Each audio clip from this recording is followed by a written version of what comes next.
Welcome to this week's podcast. In this episode, we will share some good news about an experimental COVID medication, talk about a referendum on gay marriage in Switzerland, and finally, an announcement from the Australian Prime Minister about the country reopening its borders.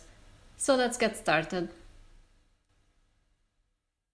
According to recent clinical trial results, an experimental drug for COVID patients cuts the risk of hospitalization or death by about half.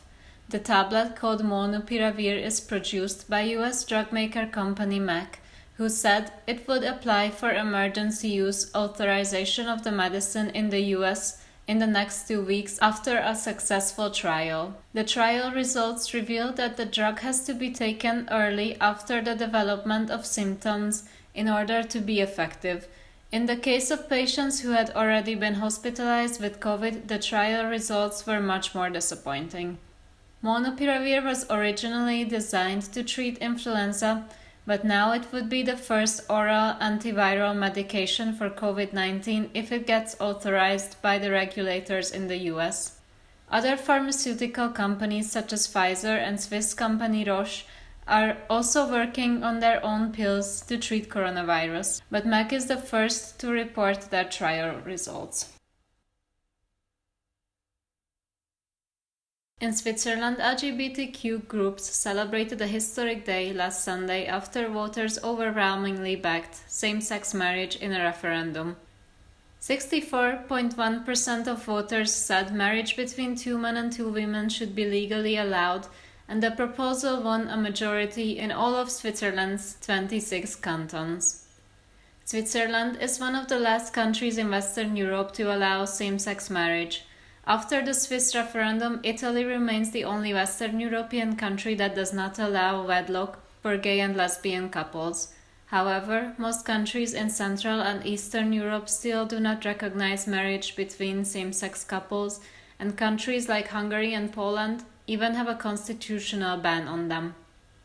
The results of the referendum create the same legal footing for LGBT couples as for heterosexuals by allowing them to adopt children together and facilitate citizenship for same-sex spouses, as well as permitting lesbian couples to use regulated sperm donation.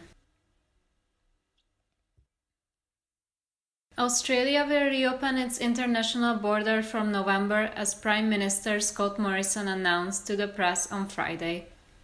Since the start of the coronavirus pandemic in March 2020, Australia has had some of the strictest border rules in the world, which included banning its own people from leaving the country.